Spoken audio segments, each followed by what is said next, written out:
بہت بڑا کردار ہے، آصف غفور صاحب کا بھی کردار ہے، بابر صاحب ہیں وہ بھی کام کریں، لیکن عاصم باجوہ صاحب کی ایکسپرٹیز کا گورنمنٹ کو ضرور فائدہ اٹھانا چاہیے، اور میرا خیال ہے یہ بہت ہی ایک پازیٹیو انڈکشن ہے عمران خان کی ٹیم کے اندر، کیونکہ اس سے بہت کچھ سیکھنے کو بھی ملے گا، اور ان کے ایکسپیرینس سے میڈیا کو بھی بہت زیادہ معاونت حاصل رہے گی۔ آپ نے بالکل ٹھیک کہا، ہم اس پہ بات بھی کر لیتے ہیں، آپ کے اگلے سوال میں وہ چیزیں آنے والی ہیں جو آپ نے پروگرام کا انٹرو دیا، کہ جو ایشوز ہیں اس حوالے سے آپ جی کو بعض اوقات ٹیکنیشینز کی ضرورت ہوتی ہے جو کہ ان کو سمجھیں۔ آپ اس فیلڈ سے ہیں، میں اس فیلڈ سے ہوں، ہمیں یہ بات سمجھ میں آتی ہے کہ ٹیکنیشین کا کیوں ضرورت ہوتی ہے، بعض اوقات انڈرسٹینڈ نہیں کرتے ہیں لوگ۔ تو عاصم باجوہ صاحب کا یہ بہت بڑا فائدہ ہوگا، کیونکہ وہ خود اس فیلڈ سے اس کے ٹیکنیشین ہیں، اس کی ساری چیزیں جانتے ہیں، تو معاملات کو ٹھیک کرنے میں بہت زیادہ ان سے تو فائدہ فیصل صاحب ہوگا۔ پھر ہم یہ کہہ سکتے ہیں کہ حکومت کو اور وزیر اعظم صاحب کو بھی لگا کہ ابھی تک یہ ہینڈلنگ ٹھیک نہیں ہوئی ہے میڈیا کی، کہ آپ نے بھی جو باتیں کی اسے یہی لگ رہا ہے کہ آبویسلی عاصم باجوہ صاحب کا بہت تجربہ ہے اور وہ بہت کامیاب D G I S P آ رہے ہیں، تو اس کا مطلب یہ ہے کہ آپ کو لگا ہے کہ اس فیلڈ کے اندر حکومت کی کوئی کمی رہی ہے جس کو اب آپ پورا کرنے کی کوشش کر رہے ہیں۔ اب بنیادی طور پہ میں سمجھتا ہوں کہ فردوس عاشق اوان صاحبہ نے اپنا جو ٹائم 1 سال میرا خیال ہے وہ رہی ہیں، اس میں بہت ایکٹیو رہی ہیں، اور ٹیلی ویژن کے اوپر اپنا موقف جو ہے، نیریٹو جو ہے وہ لے کر سامنے آتی رہی ہیں۔ بات یہ ہوتی ہے کہ جب آپ اتنے زیادہ پولیٹیکلی بزی ہو جائیں تو آپ ٹیکنیکل چیزیں جو ہیں آپ کے پاس ٹائم نہیں ہوتا ان چیزوں کو کرنے کا، تو میرا خیال ہے یہ اسپلٹ بہت ضروری ہے۔ فیصل صاحب میں اب دونوں آس کہ یہ ٹیکنیکل چیزوں سے آپ کی مراد کیا ہے سر؟ پریس کانفرنس اور ٹاک شوز اور گورنمنٹ کے بیانیے کے علاوہ جو کام ہے منسٹری کے اندر وہ ٹیکنیکل صحیح، چیزیں ہیں۔ مثال کے طور ٹھیک ہے، پہ آپ میڈیا سے ریلیٹڈ کوئی ٹیکنیکل معاملات ہیں جو حل کرنے کی ضرورت ہے، پاکستان ٹیلی ویژن ہے، ریڈیو پاکستان ہے، پی آئی ڈی کے ایڈمنسٹریٹو معاملات ہیں، پاکستان انفارمیشن ڈپارٹمنٹ اخبارات کے حوالے سے ہیں، اشتہارات کے حوالے سے ہیں، ایڈورٹائزنگ جس کو کہتے ہیں صحیح، اس جو کے تکنیکی ایڈمنسٹریٹو معاملات ہیں۔ ایشوز خاص طور پہ آپ ان کی بات کریں۔ Yes, administrative issues related to different departments falling under the صحیح، Ministry of Information. تو فیصل Now, صاحب when جو you میں سوری آپ کی بات کاٹ رہی ہوں، معاف کریے گا، کل خبر ایک بھی چلی تھی اور پھر فردوس عاشق اوان صاحبہ نے اس کی تردید بھی کی تھی کہ غالباً کوئی الزامات تھے جس کی بنیاد پہ وزیر اعظم صاحب نے یہ فیصلہ کیا، اور if I may just add here کہ وہ بات اس لیے بھی لوگوں کو اپیل کی، if I can use that word، کیونکہ 6 اپریل کو کیبنٹ کے اندر میجر ری شفل ہوا، تو اس کے تقریباً 2 ہفتے کے اندر اندر یہ تبدیلی آئی، تو اس لیے لوگوں نے سمجھا کہ یہ خبر پھر ایسی ہی ہوگی، یا یہ الزامات کچھ سنے ہوں گے وزیر اعظم صاحب کو کہ انہوں نے 2-3 ہفتے کے اندر اندر اتنی بڑی پھر تبدیلی کی۔ دیکھیے، جب سے یہ تبدیلی ہوئی ہے اور جب سے یہ خبر آئی ہے، میری پرائم منسٹر صاحب سے بات نہیں ہوئی ہے، ملاقات نہیں ہوئی ہے، اور مجھے کچھ پتہ نہیں ہے کیونکہ ذرائع سے یہ خبر صحیح، چل رہی ہے۔ میں نہ اس پوزیشن میں ہوں کہ اس کی تصدیق کروں، نہ اس پوزیشن میں اس کی تردید کروں۔ I have no idea. لیکن okay, I will have to check with my prime minister and I'll let you know ASAP. بالکل صحیح۔ جی سینیٹر صاحب، ایک اور یہ بتائیے گا کہ پھر کیا ہم یہ کہہ سکتے ہیں کہ شبلی فراز صاحب اور عاصم باجوہ صاحب میں یہی ڈویژن آف لیبر اس طرح ہوگا کہ شبلی صاحب will be the face of the government, وہ پیغام بیانیہ حکومت کا بیان کریں گے، اور عاصم باجوہ صاحب جو ہیں وہ ایڈمنسٹریٹو کاموں کو زیادہ دیکھیں گے؟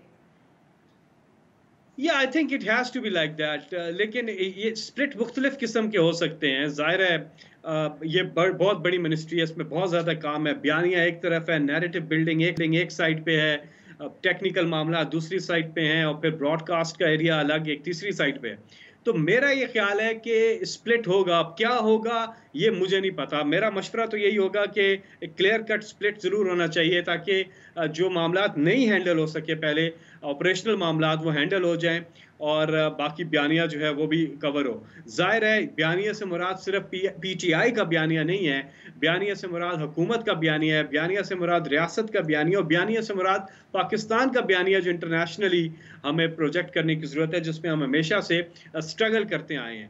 کیا پہلے کام بالکل نہیں صحیح. ہوتا تھا، اب کام ہوگا؟ جو آپ کا سوال ہے یہاں پہ میں یہ بتاتا چلوں کہ ہر بندہ جو بھی منسٹر آتا ہے وہ اپنی پوری کوشش کرتا ہے کام کرنے کی، لیکن بعض اوقات کچھ حالات و واقعات ایسے ہوتے ہیں، کچھ ایسی چیزیں ہو جاتی ہیں جس کی بنیاد پہ وہ ایکسپیکٹیشن لیول وہ پورا نہیں کر سکتا، تو ٹیم میں تبدیلی کی جاتی ہے.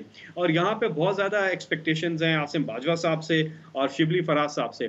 آئی تھنک یہ اچھا کمبینیشن بنے گا، اور جو بھی رولز ہو لیکن ہوگا یہی میرا خیال ہے، کلیئر کٹ سپلٹ ضرور ہوگا رولز کے حد تک، کیونکہ باجوہ صاحب کی ایکسپرٹیز جو ہے نا اوور آل میڈیا مینجمنٹ کی، صحیح. وہ کمال کی ہیں، اور شبلی بالکل. صاحب کو وہاں سے بہت زیادہ فائدہ ملے گا. اور شبلی صاحب کیونکہ پی ٹی آئی کے ایک رکن بھی ہیں اور سینیٹر بھی ہیں، تو شبلی صاحب لیجسلیشن کے حوالے سے، پارلیمان کے بیانیے کے حوالے سے، اور دیگر ٹیکنیکی معاملات جو اس سائڈ کے ہیں، ان کو حسین امتزاج بنتا میں دیکھ رہا ہوں یہ سارا. فیصل صاحب very quickly we running out of time. Shibli Faraz صاحب کا نام تو میرے خیال میں کافی عرصے سے پارٹی سرکلز میں ڈسکس ہو رہا تھا، غالباً جب پہلی دفعہ بھی انفارمیشن منسٹری میں تبدیلی آئی تھی. اچھا، ظاہر ہے شبلی صاحب پارٹی میں کافی عرصے سے ہیں اور سینیٹر بھی کافی عرصے سے ہیں، تو مختلف وزارتوں کے حوالے سے ان کے نام جو ہیں وہ گردش میں رہے ہیں، لیکن اب اچھا ہے کہ اس بار گردش میں نہیں ہے نام، بلکہ امپلیمنٹ بھی ہو گیا ہے، تو یہ تو شبلی صاحب کو مبارک ہو. بہت بہت شکریہ فیصل صاحب، آپ نے بات کی. ناظرین یہاں پہ لیں گے ایک چھوٹا سا بریک، اور جب ہم بریک سے واپس آئیں گے تو ہم بات کریں گے 18ویں ترمیم کی. اسٹے ود اس.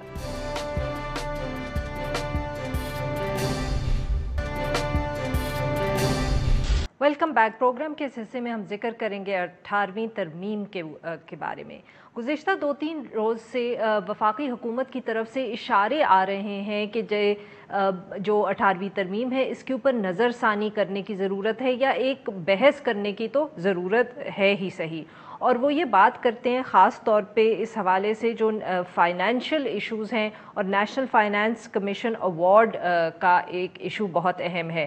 وفاقی وزراء جن کے اندر اسد عمر صاحب اور شاہ محمود قریشی صاحب شامل ہیں، انہوں نے یہ موقف اختیار کیا ہے، اور وہ یہ بھی بات کرتے ہیں کہ جب سے یہ پینڈیمک ہوا ہے، کرونا پھیلا ہے، تو اس کے بعد سے بہت دباؤ ہے وفاقی حکومت کے اوپر کہ وہ سارے صوبوں کی سربراہی کرے، انہیں لیڈ کرے، انہیں گائیڈ کرے، چاہے وہ لاک ڈاؤن کرنا ہے، چاہے لاک ڈاؤن کو ایز کرنا ہے، چاہے مالی امداد کرنی ہے لوگوں کی، بزنسز کی، اور صحت کے حوالے سے بھی جو بہت سامان کی ضرورت ہے. اور وہ کہتے ہیں کہ ایک طرف تو دباؤ ہے وفاقی حکومت کے اوپر کہ وہ یہ سارے فیصلے کریں، لیڈ کریں صوبوں کو، اور دوسری طرف 18ویں ترمیم کے بعد بہت سارے جو یہ ایشوز ہیں، یہ معاملات ہیں، یہ اب ڈیوالو ہو چکے ہیں صوبوں پہ، اور وفاقی حکومت کے پاس بہت سارے اختیارات موجود ہی نہیں ہیں.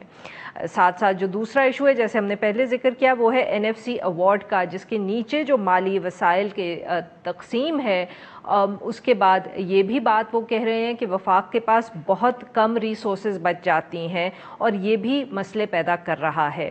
اپوزیشن کی جو جماعتیں ہیں دوسری طرف، ان کا بہت سخت رد عمل آیا ہے اس ایشو پہ، خاص طور پہ پاکستان پیپلز پارٹی کی طرف سے. انہوں نے کہا ہے کہ جو 18ویں ترمیم ہے وہ نان نیگوسیبل ایشو ہے. اس حوالے سے بات کرنے کے لیے ہمارے ساتھ موجود ہیں پاکستان پیپلز پارٹی کی سینیٹر شیری رحمان صاحبہ، یہ سینئر نائب صدر ہیں پاکستان پیپلز پارٹی کی. ویلکم ٹو دا شو شیری صاحبہ. جی شیری صاحبہ، سب سے پہلے تو آپ ہمیں یہ بتائیے گا کہ یہ جو نظر ثانی کی بات ہو رہی ہے، جو جس طرح کے پیغامات آ رہے ہیں حکومت کی طرف سے، کیا یہ آپ کے لیے ایک بالکل سرپرائزنگ جو ہے اشارے ہیں، یا جب سے پاکستان تحریک انصاف کی حکومت آئی ہے آپ لوگوں کو اندازہ تھا اینڈ یو نیو کہ this was going to come down the road somewhere ویئر؟ شکریہ عارفہ. مسئلہ یہ ہے کہ ہر 2-3 مہینے یہ شوشہ چھوڑ دیتے ہیں جب بھی ان کو لوگوں کی توجہ ہٹانی ہوتی ہے اپنی ناکامیوں سے. تو یہ ایک جسے کہتے ہیں نا انتشار پھیلانے والی اور جلتی پر تیل ڈالنے والا ایک ان کا بالکل عمل ہوتا ہے، اور یہ ایک نئی طرف میں ڈیبیٹ چل پڑتی ہے. اب ہم اس کے بارے میں بات اور اینڈ دے سکسیسفل کہ ہم اس کے بارے میں بات کر رہے ہیں، بجائے اس کے کہ کرونا وائرس کے خلاف جو ہم نے جدوجہد کرنی ہے، جو مل بیٹھ کے ہم نے متحرک ہونا ہے، اور جو یکجوئی ہمیں اور یکساں اور وحدت ہمیں اس وقت اختیار کرنا تھا وہ نہیں ہو رہا نا. ابھی اس وقت ہمیں یونٹی تو چھوڑے، میں نے سنا اسلام آباد میں تو بالکل ہی کیجول کام ہو رہا ہے، لوگ مل رہے ہیں، جل رہے ہیں.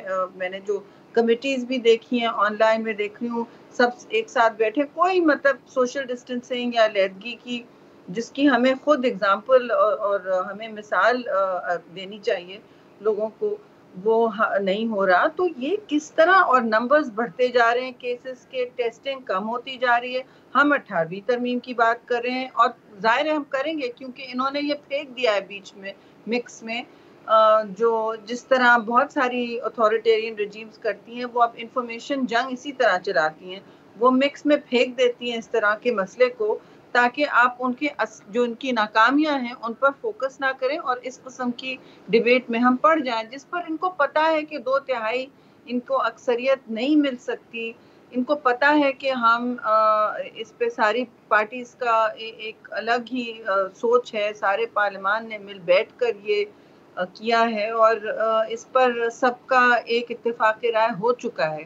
پھر یہ کہہ رہے ہیں کہ انہوں نے ہم سے مشاورت کی ہے. اسد عمر صاحب، میں ان کی بڑی عزت کرتی ہوں، لیکن انہوں نے کہا کہ ان کو پتہ نہیں ہوگا کون سی مشاورت. کوئی مشاورت نہیں ہوئی ہے میری، ابھی بالکل ساری لیڈرشپ سے ابھی فون بند ہوا ہے. کوئی مشاورت نہ نیشنل اسمبلی، نہ سینٹ، نہ سیاسی قیادت ہماری اعلیٰ کسی سے نہیں ہوئی ہے. سو یہ بالکل ریڈ ہیرنگ ہے. نہ نیب پہ ہوئی ہے 3 مہینے سے، 18ویں ترمیم کا تو سوال ہی نہیں پیدا ہوتا.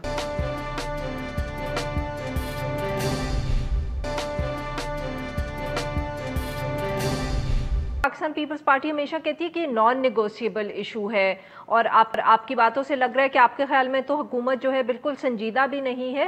مگر کیا جماعت میں یہ فیصلہ یا اتنی بات ہوئی ہے کہ اگر کوئی سنجیدہ ایک آفر آتی ہے حکومت کی طرف سے تو آپ بیٹھ کے بات کرنے کو تیار ہے؟ میں یہ اس لیے پوچھی ہوں کیونکہ خواجہ آصف صاحب کو ہم نے گزشتہ روز انٹرویو کیا، انہوں نے کہا کہ ان کی جماعت کا بھی اس پہ کیا ویو ہے وہ اس پہ تو بات نہیں کر سکتے، مگر ان کا ذاتی خیال یہ تھا کہ ایک جمہوری معاشرے کے اندر بات اور بحث تو ہر وقت ہونی چاہیے، چاہے 18ویں ترمیم ہی کیوں نہ ہو. مگر انہوں نے کہا جو فائنل فیصلہ ہے وہ آف کورس پارلیمان کا ہوگا، صوبوں کا ہوگا اور سب جماعتوں کا ہوگا، بیکاز یہ کنسنسس کے ساتھ ڈاکیومنٹ بنا تھا اور اس میں تبدیلی بھی اگر کبھی ہوئی تو کنسنسس سے ہونی چاہیے. دیکھیے، آئین بھی ایک جیتا جاگتا جسے کہتے ہیں دستاویز ہوتی ہے جو بھی کہیں، لیکن 18ویں ترمیم اس لیے ہم کہتے ہیں کہ جی اس پر بہتر ہے آپ آگے چلیں، کیونکہ یہ ایک بڑی طویل تاریخ سے ہم نے یہ سبق سیکھے ہیں، اور بڑی ٹرامیٹک ہماری ہسٹری رہی ہے پاکستان کی، جب صوبوں نے اپنے حقوق مانگے اور پھر وہ نہیں ان کو ملے. پھر آپ نے دیکھا پاکستان 2 لخت ہوا، اور یہ ساری تاریخ میں دہراؤں گی نہیں. مسئلہ یہ کہ دیکھیے بات تو میں تو آپ سے نہیں کہہ سکتی، میں ایک ڈکٹیٹر تو نہیں ہوں، نہ میری جماعت کبھی کسی ڈکٹیٹرشپ کی حامی ہو سکتی. ہم یہ کہہ رہے ہیں ہمارا ویو، ہمارا موقف اس پر بالکل واضح ہے. اب جو آپ تبدیلی لانا چاہتے ہیں تو اس کے بالکل مجھے نظر آتا ہے کہ مذموم مقاصد ہیں. وہ یہ جی کہ آپ چاہتے ہیں کہ سارے پیسے واپس آ جائیں، IMF کے لوگ چاہتے ہیں کہ ایک ہی طرح آپ صرف ایک مرکز کے ساتھ ڈیل کریں، اور یہ ایک سینٹرلائزیشن کی طرف سسٹم جانے لگتا ہے. سینٹرلائزیشن اور صوبائی ہم آہنگی بالکل الگ چیزیں ہیں. ہم نے ان سے کہا ہے کہ آپ کاؤنسل آف کامن انٹرسٹ کو استعمال کریں، جو آئینی ادارے ہیں جو آپ کو ایک فورم ریڈی میڈ دیتے ہیں جہاں سب بھاگے آتے ہیں، صوبے ان کے نمائندے ہوتے ہیں، ان کے چیف ایگزیکٹوز ہوتے ہیں، سب ہوتے ہیں اس میں، اور اس کو آپ استعمال کریں. لیکن وہ یہ نہیں کرنا چاہتے، وہ سب کچھ اپنے ہاتھ میں، مطلب یہ تو آلریڈی صدارتی نظام کی طرح آرڈیننسز کے ذریعے کام کرنا چاہتے ہیں. یہ تو ریکارڈ پہ ہے. اگر کوئی جمہوری طرز کی بات ہوتی کہ کوئی ہم اس میں بہتر ترمیم لانا چاہتے ہیں تو آپ نے یہ بات کر لی ہوتی. ایک پارلیمنٹری کوکس ہوتا ہے، میٹنگز ہوتی ہیں، یہ ساری باتیں تو ڈسکشن. اس طرح یہ اگر سنجیدہ ہے تو اور بھی یہ میں سمجھتی ہوں خطرناک بات ہے، کیونکہ ان کی جو رجحان ہے وہ ہمیشہ اتھارٹیرین ہے، یہ آمرانہ رہا ہے، اور یہ سینٹرلائزیشن کی طرف جانا چاہتے ہیں. ان کے خود پرائم منسٹر کہہ چکے ہیں میں ایسے ایمرجنسی کے حالات میں یہ اس طرح کی تقسیم کی باتیں نہیں کرنا چاہتی ہوں سیاسی تقسیم کی، لیکن یہ نہیں کہہ سکتے کہ دیکھیے صوبوں کے پاس اب ساری حقوق ہیں تو اب ہمارا کوئی کام نہیں ہے۔ دیکھیے اس میں جو وفاق ہے وہ رائے فرار نہیں اختیار کر سکتی۔ 18ویں ترمیم کی ڈیبیٹ بالکل اس میں آنی نہیں چاہیے۔ اس وقت ایک نیشنل ایمرجنسی ہے، آپ اس پہ فوکس کریں۔ آپ کو سڈنلی 18ویں ترمیم کیوں یاد آ گئی؟ آپ کہہ رہے ہیں کہ ہم سے صوبے بات نہیں کریں، صوبے تو روز کہتے ہیں کہ بھائی ہم سے بات کریں، جہاں ان کی پی ٹی آئی کی حکومت بھی ہے وہ یہ کہہ رہے ہیں۔ تو یہ افسوس سے میں کہوں گی بڑی ایک عجیب اور غریب صورتحال ہے، نیریٹو کی جنگ رہتی ہے، اور آپ نے دیکھا وزراء بھی اسی لیے بدلے جاتے ہیں، شوگر ملز میں ہوں یا کسی اور سکینڈل میں ہوں تو وہی میوزیکل چیئرز ہو جاتی ہے، لیکن ان کے لیے شری نیریٹو صاحبہ جی برقرار بالکل، کرنا۔ شری صاحبہ یہ جو این ایف سی ایوارڈ کے حوالے سے اور جو ریسورسز فائنینشیل ریسورسز کی تقسیم کا ایشو ہے، اس پہ جب پاکستان مسلم لیگ نواز پاور میں تھی تو انہوں نے بھی یہ اس ایشو کو ریز کیا تھا، اور انہوں نے کہا تھا کہ اگر اس کے بارے میں ہمیں سوچنا چاہیے۔ اس کا مطلب یہ نہیں ہے کہ 18ویں ترمیم کو رول بیک کیا جائے، پر کوئی ایک طریقہ جو ہے اس کے زیادہ اس کے اوپر بحث کی ایک ضرورت ہے۔ کیا پاکستان پیپلز پارٹی نے تب پاکستان مسلم لیگ نواز سے اس ایشو پہ کوئی بات کی تھی، یا کوئی جماعت کے اندر صرف اس حوالے سے کوئی بات ہوئی ہے؟ ہماری آلموسٹ عارفہ روز بات ہوتی ہے کسی نہ کسی ایشو پہ، سینئر ممبران کی آلموسٹ روز مشاورت رہتی ہے۔ احسن اقبال کا آپ نے اسٹیٹمنٹ سنا 18ویں ترمیم کے حوالے سے، وہ عہدیدار ہیں پارٹی کے، تو ہماری کوئی ایسی اس پر ڈسکشن ہونے کی ضرورت ہی نہیں ہوئی، کیونکہ ہم نے 1 سال لگایا، 90 سے زیادہ میٹنگز ہوئیں جس میں نون لیگ کافی متحرک تھی اور سر فہرست تھی، ہمارے لیے یہ اپوزیشن تھے اور آنریبل اپوزیشن تھے۔ تو بلکہ اس زمانے میں تو کہا جاتا تھا کہ پیپلز پارٹی اپوزیشن کی بات زیادہ سنتی ہے بجائے اپنی۔ تو اس وقت جو بنا تھا، اور این ایف سی ایوارڈ پر جو ڈسکشن اگر ہونا تھا یا کرنا ہے، دیکھیے کسی نے کسی کو بات کرنے سے روکا نہیں، لیکن اس کو کوئی ٹکا یہ نہ چلائے کہ ہم کہہ دیں کہ شہید رحمان نے کہا اوپن ٹو اے ڈسکشن۔ دیکھیے we are never closed for anything, we can't be, ہم ڈکٹیٹر نہیں ہیں، لیکن ہمارا اس پر موقف بہت واضح ہے، بڑے مراحل پار کر کے ہم یہاں تک پہنچے ہیں۔ میں چیلنج کرتی ہوں کہ کوئی پارلیمان کنسنسس سے اب کوئی چیز پاس کرا لے، لیٹ الون آئینی ترمیم یا وہ اس طرح کا این ایف سی ایوارڈ جس طرح ہم نے پاس کرایا، میں نہیں سمجھتی کہ ان کے پارلیمان پاس اب کر سکتے ہیں۔ اس لیے ہم کہتے ہیں کہ جو آپ کے ہاتھ میں ہے جمہوریت کے حصول کے لیے، اس کو ٹیمپر ابھی نہ کریں۔ اس وقت جو ایمرجنسی ہے اس کے بارے میں ہم بات ہی نہیں کریں، پورے شوز اس پر ہو رہے ہیں۔ شری صاحبہ we are running out of time, very quickly, کیونکہ آپ نے پارلیمان کا ذکر کیا، تو کیا کوئی فیصلہ ہو گیا ہے کہ کب اجلاس بلایا جا رہا ہے؟ جی کل نیشنل اسمبلی والوں کی میٹنگ ہے، پارلیمانی لیڈرز کی۔ ابھی میری چیئرمین بلاول سے بات ہو رہی تھی کہ وہ کوشش کریں گے آن لائن اٹینڈ کرنے کی۔ تو یہ نیشنل اسمبلی کا اجلاس ہوگا پارلیمنٹری لیڈرز کا ٹو ڈیسائیڈ، جیسے ہماری ہاؤس بزنس کمیٹی ابھی ہوئی تھی پارلیمنٹری لیڈرز کی سینٹ پہ۔ تو ایک اجلاس تو ہونا پڑے گا جی رول میکنگ کے لیے۔ اگر آپ نے ڈیبیٹ اور ڈسکشن کے لیے سیشن کرنے تو اس کے لیے بھی ایڈمیسیبلٹی کے لیے ایک منیمم نمبرز کے ساتھ اجلاس تو ہونا پڑے گا۔ مجھے پتہ ہے بڑا مشکل ہے، اور آگے جا کے کمیٹیز ورچوئل ہو سکتی ہیں، بہت سارے کام ورچوئل ہو سکتے ہیں۔ ووٹنگ پر ہماری کوئی اس وقت ڈسکشن نہیں ہوئی کہ ووٹنگ کس طرح ہوگی، یہ بڑا مشکل ہے آن لائن کرنا، اور اس کے لیے لائے عمل بنانا دونوں ہاؤسز کو اپنے ایک دوسرے کے لیے کرنا پڑے گا۔ ہماری رولز کمیٹی اور ہماری ہاؤس بزنس میں تو یہ طے تھا کہ ہم فزیکلی ووٹنگ کریں گے، کیونکہ ایک دوسرے یہ اس طرح کی باتیں ہوتی ہیں نا کہ جی کون سی ترمیم لے آئے کیا، سو وی کانٹ ریلی، افسوس سے میں کہوں گی کہ فزیکل ووٹنگ ہونی پڑے گی۔ باقی اجلاس بہت شکریہ شہری صاحبہ، آپ نے ہم سے بات کی۔ ناظرین یہاں پہ لیں گے ایک بریک، اور جب ہم بریک سے واپس آئیں گے تو ہم بات کریں گے حکومت کا جو پیکیج آیا ہے چھوٹے کاروبار کرنے والوں کے لیے۔ Stay with us.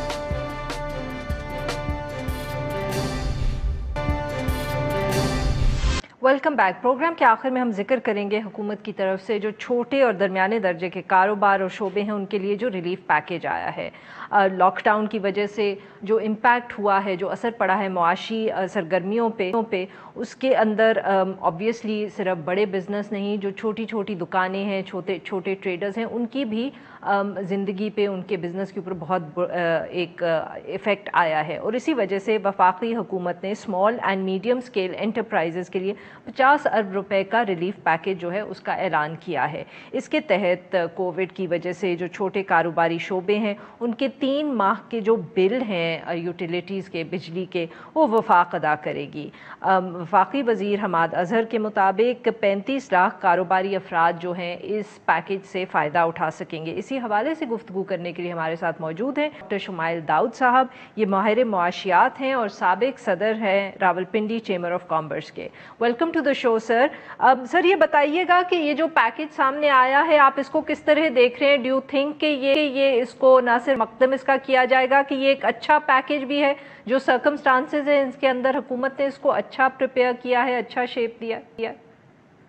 G Arifa, I think یہ بہت خوش آئند ہے ان حالات میں جب لوگوں کے ٹوٹل کاروبار تباہ ہو گئے ہیں اور لٹرلی ان کے ریونیوز، ان کی جسے کہتے ہیں کیش فلوز، اور بہت مشکل میں ہیں لوگ، تو ان حالات میں یہ ڈیفینیٹلی ایک ہوا کا جھونکا ہے جس میں کچھ نہ کچھ ریلیف مل جائے گا۔ اور امید یہی ہے کہ اس جو 3 ماہ کا جو عرصہ ہے اس کے اندر اگر حکومت دوبارہ سے کھولنے میں کامیاب ہو جاتی ہے، لاک ڈاؤن سے ہم فارغ ہو جاتے ہیں اور دوبارہ سے اکانومی کا پہیہ چلنا شروع ہو جاتا ہے، تو یہ ایک ریلیف ٹائم مل جائے گا جس کے اندر لوگ سروائیو کر جائیں گے اور خدا نخواستہ بینکرپسی یا وائپ آف نہیں ہو جائیں گے۔ جی ڈاکٹر صاحب، ایک جو خدشہ ایٹ لیسٹ باہر کے ممالک کے اندر ہوا ہے وہ یہ تھا کہ جس طرح کے انہوں نے پیکیجز اناؤنس کیے تو وہ پیکیج کا اماؤنٹ جو تھا وہ ختم ہو گیا، بٹ جتنی لوگوں کو مدد چاہیے تھی اتنی ملی نہیں۔ ڈو یو تھنک کہ یہ جو اس پیکیج ریلیف پیکیج ہے اس کے ساتھ بھی یہ مسئلہ ہو سکتا ہے؟ دیکھیں فی الحال تو یہ سمپلی سروائیول کٹ ہے۔ مثلا دیکھیں اگر لوگ جو ہیں اپنے بلز دینے میں کامیاب ہو جاتے ہیں، جس طریقے سے ری فائنانس کا اس کے اندر ایک حصہ ہے کہ لوگ جو آلدو وہ بڑے جن کا 2 بلین سے زیادہ حجم ہے وہ اپنے لوگوں کو لے آف نہیں کرتے ہیں۔ سملرلی جس میں کہتے ہیں کہ یہ جو ریپوزیشن ہے یا فائنانسنگ ہے، یہ سب چیزیں یہ ایک کہہ لیں کہ حفاظتی میجر ہے۔ اصل چیز تو یہ ہے کہ اکنامک سلسلہ کو دوبارہ ریوائیو کیا جائے، کیونکہ ابھی ایک رپورٹ آئی ہے 1-2 دن میں جس کے اندر اندازہ کیا جا رہا ہے کہ اگر یہ 3 ماہ تک کنٹینیو رہا تو تقریباً 10 سے 12% جی ڈی پی کا صرف پنجاب کے اندر جو ہے وہ اٹھ جائے گا۔ That's about $18 to $20 billion. تو ابھی ضرورت اسی چیز کی ہے کہ بتدریج پلان کیا جائے اور کیا جائے دوبارہ سے ریوائیول، لیکن یہ ڈیفینیٹلی ایک شارٹ ٹرم میجر ہے۔ لانگ ٹرم میجر ہمیں دیکھنا ہوگا کہ جب بجٹ آئے گا تو حکومت اس کے اندر فردر کیا پروویژنز رکھتی ہے جس کے ذریعے مختلف سیکٹرز جو ہیں دوبارہ سے جسے کہتے ہیں سپلائی چینز ہیں، سروسز ہیں، انڈسٹری ہے، ایکسپورٹس ہیں، ریٹیل سیکٹر ہے، یہ تمام جو ہیں دوبارہ سے چلنے لگیں اور آپس میں یہ چلنے سے ان کا کاروبار زندگی دوبارہ چل پڑے۔ ڈاکٹر صاحب یہی جو آپ نے بجٹ کی بات کی ہے تو اس کے اندر فار ایگزامپل یہی جو اسمال اور میڈیم انٹرپرائزز ہے اس کے لیے حکومت کس قسم کے اقدام کر سکتی ہے یا اناؤنسمنٹس بجٹ کے حوالے سے، کیونکہ خود آپ نے ذکر کیا کہ now that is what we need to watch? دیکھیں اس وقت جو اس سے بھی اس میجر سے پہلے میجر آیا تھا کہ آپ کو معلوم ہے سب کو کہ ہمارے کچھ ٹیکسز میں چھوٹ دی گئی تھی، کچھ ٹیکسز کو 17% سے کم کیا گیا تھا اور 0 ریٹ کیا گیا تھا۔ اسی طریقے سے ہم امید کر سکتے ہیں کہ ریٹ آف ٹیکسیشن کو کم کیا جا سکتا ہے۔ سملرلی کچھ نہ کچھ جو انڈسٹریل جو ہمارے سیگمنٹس ہیں جو نہیں ریوائیو ہو رہے ان کو انڈسٹریز کو بجلی یا ری فائنانسنگ یا اس قسم کی اور مراعات دی جا سکتی ہیں۔ اب یہ دیکھیے کہ امپورٹ کا جہاں پر ہماری سپلائی چین رکی ہے اس کے اندر ہمارا تمام جو یہاں انڈسٹریل سیکٹر ہے وہ اس کا دار و مدار امپورٹ سے ہے، اور جب امپورٹ نہیں ہو رہا تو ابھی ایک بہت بڑا ایک سوالیہ نشان ہے کہ وہ کب چیزیں آئیں گی را مٹیریل سے دوبارہ سے ہم مینوفیکچرنگ کو دوبارہ سے آن لائن لا سکیں گے۔ تو آئی تھنک کہ بجلی کی مد میں، ری فائنانسنگ کی مد میں یا ٹیکس ریٹ کو کم کر کے آئی تھنک حکومت اس طریقے سے کچھ نہ کچھ ہیلپ کر سکتی ہے ریوائیول میں۔ بہت بہت شکریہ سر، آپ نے ہم سے بات کی. ناظرین آج کے لیے بس اتنا ہی. Well tomorrow at the same time.